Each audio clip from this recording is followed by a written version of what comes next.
your shoes are telling on you, and not in a good way. Here's what most men don't realize. Shoes are the first thing people notice and the last thing most men update. You'll buy new shirts, upgrade your jeans, even invest in a better jacket. But those shoes from 2012? Still in rotation, still undermining everything above them. The problem with outdated shoes isn't just aesthetics, it's the message they send. Shoes that were stylish a decade ago now broadcast that you stopped paying attention somewhere along the way. They date your entire outfit regardless of how current everything else is. One glance down and the impression shifts from put together to stuck in time. The good news? Shoe upgrades deliver immediate impact. Unlike building a wardrobe piece by piece, replacing outdated footwear transforms your look overnight. The right shoes elevate average outfits. The wrong shoes drag down exceptional ones. It's the single highest leverage change you can make to your appearance. Today I'm walking through 8 specific shoe styles that are aging you and exactly what to replace them with. Each swap includes a product recommendation linked below. These aren't radical changes, they're targeted upgrades that bring your footwear into the current decade. Some of these might be sitting in your closet right now. Some might be on your feet as you watch this. Either way, it's time for an honest assessment. Let's start from the ground up. 1. Square toe dress shoes. If there's one shoe style that screams, I bought these in 2003 and never reconsidered, it's the square toe. Square toe dress shoes were marketed as modern and fashion forward 2 decades ago. Every department store pushed them. Every guy bought them. And now every guy who still wears them looks like he's attending a business meeting in a time machine. The squared-off toe box fights the natural shape of the human foot. It creates an awkward, blocky endpoint that disrupts the visual flow from trouser to shoe. The silhouette is neither classic nor contemporary, it's just dated. There's no context in which square toes look current because they've been firmly rejected by every corner of men's style. The replacement is simple, return to classic toe shapes. A rounded toe or subtle almond shape has been correct for a century and will remain correct for another. These silhouettes complement your trousers rather than competing with them. They create a clean transition that ends your outfit properly rather than abruptly. Quality construction matters here too. A well-made Oxford with Goodyear welt construction will outlast 3 pairs of cemented fashion shoes. The leather develops character over time rather than just deteriorating. The soles can be replaced and resoled rather than requiring entire shoe replacement. The investment pays dividends across years of wear rather than requiring constant replacement. Check your current dress shoes tonight. Look at them from above. If the toe box looks like someone pressed it flat with an iron, it's time to move on. BECKETT SIMONON Dean Oxford offers the timeless almond toe, quality leather, and construction that actually improves with age. If your toes are squared, your style is dated. 2. Chunky running shoes. Those cross trainers with the aggressive cushioning and reflective accents belong in exactly one place: the gym. Somewhere along the way, athletic shoes became default casual footwear for men who wanted comfort without thought. The problem is that shoes designed for performance look like shoes designed for performance. The technical mesh, the exaggerated soles, the visible air units, all of it screams, I'm about to exercise when you're actually just getting coffee. The chunky running shoe adds visual weight at the worst possible place. Your feet become the heaviest element of your outfit, anchoring everything above them in the wrong direction. The proportions fight whatever you're wearing on top, whether that's jeans or chinos or even shorts. You look bottom heavy regardless of your actual body composition. There's also the context mismatch to consider. Running shoes are designed for a specific activity. Wearing them outside that activity signals confusion about where you are and what you're doing. It's the equivalent of wearing a suit to the beach. Wrong tool for the context? Just in reverse. Clean leather sneakers solve this completely. A simple silhouette in white or neutral leather provides genuine comfort. Modern sneakers aren't the torture devices dress shoes once were, while looking intentional rather than incidental. They pair with everything from casual suits to weekend denim without suggesting you forgot to change after your workout. The key is minimalism. Avoid excessive branding, contrasting colors, or design elements that exist purely for visual interest. White leather with a gum sole or tonal stitching works universally. Let the simplicity do the work. Quince's everyday sneaker delivers exactly this. Italian leather, clean lines, and a silhouette that elevates rather than anchors. Save the trainers for training. 3. Mesh dress sneakers. The mesh dress sneaker promised the best of both worlds. It delivered the worst of both. You know the shoe, that hybrid attempting to merge athletic comfort with dress shoe respectability. Usually features mesh panels for breathability, a sleekish silhouette, and some kind of foam sole. Brands marketed them as perfect for travel, for the office, for guys who wanted sneaker comfort with dress shoe aesthetics. The reality? They look cheap.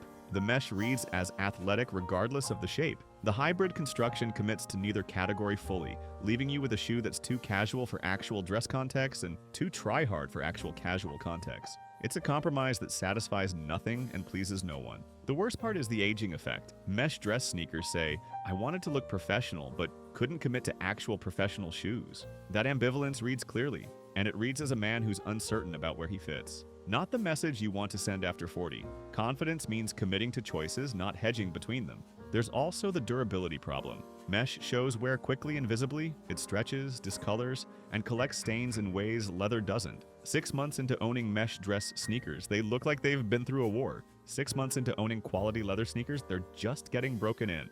The fix is choosing a lane for casual contexts that want sneaker comfort. Wear actual clean leather sneakers. No mesh, no hybrid construction, no attempting to split the difference. Leather looks intentional. Mesh looks like you're hedging. For dress context, wear actual dress shoes. The comfort gap between modern dress shoes and sneakers has narrowed dramatically. You don't need mesh panels to survive a workday. Campo gives you the clean leather sneaker done right. Sustainable materials, minimal branding, and a silhouette that commits fully to what it is. Stop splitting the difference. Pick a lane. 4. Worn out boat shoes. Those boat shoes were perfect for summer 2014. It's not summer 2014 anymore. Boat shoes hit a cultural peak and then overstayed their welcome. They became so ubiquitous on every foot at every barbecue, wedding, and beach vacation that they lost any distinctiveness. Now they mostly signal I bought into a trend and never updated. Worse, most boat shoes currently in rotation are visibly worn. The leather is salt-stained and cracked. The laces are frayed or missing entirely. The soles are compressed beyond any cushioning function. The color has faded from whatever it originally was to some indeterminate brownish shade. Men keep wearing them because they're broken in, but broken in crossed into broken down years ago. There's also a formality ceiling with boat shoes that limits their usefulness. They work with shorts, they work with very casual chinos. They don't work with anything requiring more polish than that. The loafer alternative expands your range significantly. The replacement isn't complicated. Loafers. A quality penny loafer or bit loafer delivers the same slip-on convenience with dramatically more sophistication. Loafers work with chinos, with dress trousers, with shorts, all contexts where boat shoes claimed territory. They just do it better and cover more ground. The loafer also ages more gracefully. Quality leather develops patina rather than just deteriorating. The construction holds up to years of wear when properly maintained. You're not replacing them every 2 seasons because they've fallen apart. If you insist on boat shoes, buy fresh ones and rotate them rather than wearing the same pair into oblivion. But honestly, the loafer upgrade serves you better in almost every context.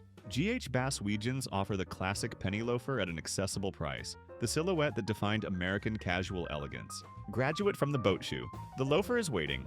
If these shoe mistakes hit home, you need to subscribe. I break down what actually works for men over 40. Practical style without the hype. Hit subscribe and let's continue. 5. Oversized skate shoes. Those chunky skate shoes made sense when you were actually skating. You're not skating anymore. Skate shoes were designed for a specific function, protecting feet while doing tricks on a board. The padded collars, reinforced toe boxes, and thick rubber soles all serve that purpose. When you wear them off the board, you're wearing purely functional footwear in contexts that don't require the function. It's like wearing steel-toed boots to a dinner party. Technically possible, contextually wrong. The oversized silhouette is the main issue. Skate shoes add bulk at the foot, making your lower half look bottom-heavy. The proportions fight slimmer jeans and chinos, creating a visual disconnect between your streamlined upper body and your anchored feet. The youthful aesthetic also clashes with mature style. You're borrowing from a subculture that isn't yours anymore. This doesn't mean abandoning casual canvas footwear entirely. It means choosing cleaner, slimmer options that provide the laid-back aesthetic without the bulk. Canvas sneakers with lower profiles and minimal padding offer similar ease without the skate park associations. The key is proportion. Your casual shoes should complement your silhouette, not contradict it. A slim canvas sneaker works with slim jeans. An oversized skate shoe fights them. The harmony between footwear and trousers determines whether your lower half looks coherent or confused. There's also a condition factor. Skate shoes show wear aggressively. The suede scuffs, the rubber yellows. The padding compresses visibly. Quality canvas alternatives hold up better and look better as they age. Converse Chuck 70 delivers the canvas casual aesthetic with refined proportions, a slimmer silhouette that's aged gracefully across decades. Leave the skate shoes to the skaters. 6. Black rubber sandals. Those rubber slides might be comfortable, but they're communicating, I've given up with every step. Black rubber sandals, the slides, the sport sandals, the recovery footwear, have one appropriate context: the locker room, maybe the pool. Maybe padding around your own house when nobody's watching. Anywhere else, they signal that you prioritized convenience so heavily that presentation didn't enter the equation. The problem isn't sandals generally. The problem is sandals that look like they cost $15 and require zero thought. The chunky rubber, the visible branding, the adjustable straps. None of it reads as intentional, it reads as default. And defaults are what make men look older than they are. There's a reason flip-flops and rubber slides became shorthand for giving up. They represent the absolute minimum effort, footwear that requires nothing from you. After 40, minimum effort is visible and costly. It suggests that maintaining standards felt like too much work. Summer requires open footwear. Your feet need to breathe, but there's a vast middle ground between suffocating enclosed shoes and shuffling around in locker room slides. Leather sandals occupy that middle ground with actual style. A quality leather sandal offers genuine breathability with genuine aesthetics. The materials read as considered. The construction suggests intention. You look like a man who chose his footwear rather than grabbed what was by the door. This category requires quality more than most. Cheap leather sandals look cheap immediately. The leather cracks, the footbed compresses, the construction fails. Invest in a pair worth owning and maintain them properly. Grenson Wiley sandal offers English craftsmanship in a summer-appropriate form, leather that ages beautifully, and construction that lasts. If your sandals are rubber, they're wrong. 7. Bulky hiking boots. Those hiking boots were made for trails. Wearing them to brunch is a different kind of rough terrain. Technical hiking boots serve a purpose. Ankle support, aggressive tread, waterproof construction. All of that matters when you're actually hiking. None of it matters when you're walking from your car to a restaurant. And all of it looks out of place in casual contexts. The bulky hiking boot shares DNA with the chunky running shoe problem.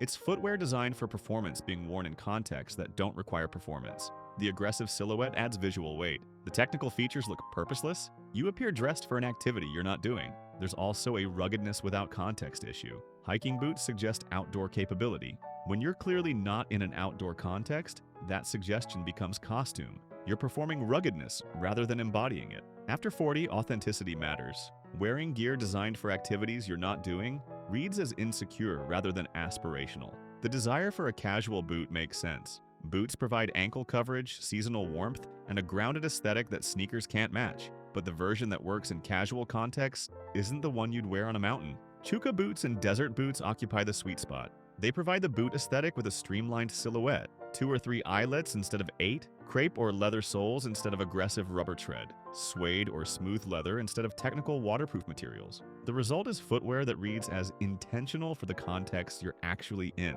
The boot suggests capability without costuming. You look ready for whatever comes without looking like you're about to summit something. Clark's Desert Boot essentially invented this category, the casual boot refined to its essential form, appropriate anywhere that isn't actually a hiking trail. Dress for where you're going, not where you're not. 8. Shiny patent dress shoes. Unless you're wearing a tuxedo, that high-shine patent leather is working against you. Patent leather has exactly one appropriate context: formal evening wear. Black tie events, weddings where you're in the wedding party, occasions where the dress code specifically calls for the highest level of formality. Everywhere else, that mirror shine reads as costume. The problem is that patent leather draws attention. The reflective surface catches light aggressively, pulling eyes downward to your feet. In a tuxedo context, this works. The whole point is elevated formality, and every element should contribute to that elevation. In a business context or casual context, it looks like you misread the room or raided a rental shop. There's also a quality perception issue. Patent leather was once a marker of luxury. Achieving that mirror finish required specific techniques and materials.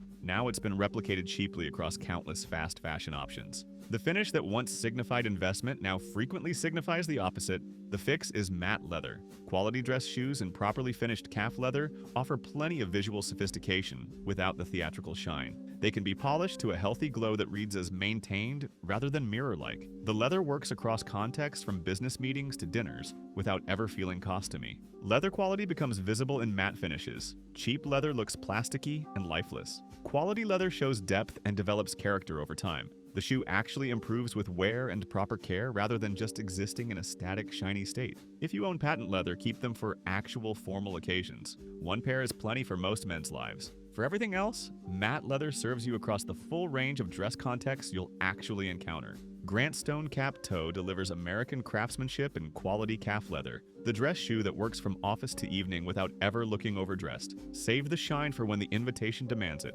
Footwear might be the highest impact upgrade available to men over 40. Nothing else delivers this much transformation with this little effort. One purchase, the right purchase, changes how your entire wardrobe reads. the outfits you already own start working better immediately. The through line across all 8 is intentionality. Each outdated shoe fails because it represents a default, a holdover, or a misapplication. Each replacement succeeds because it represents a deliberate choice for the actual context you're dressing for. You're not borrowing from athletic wear or formal wear or outdoor wear inappropriately. You're wearing what the situation actually calls for. The quality conversation matters more with shoes than almost anywhere else. You're asking these items to support your body weight, survive daily wear, and look good doing both. Cheap shoes fail? Add all 3 quickly. Quality shoes deliver across years. The cost per wear math almost always favors buying better shoes less often rather than cheap shoes repeatedly. Start with the shoes that hit hardest. If the square toes are still in your closet, they go first. If the mesh dress sneakers are your current rotation, replace them immediately. If the hiking boots show up everywhere except hikes, retire them to actual outdoor use. Your next best step is simple. Click the video on screen. I'll see you there. Because style is built from the ground up, literally.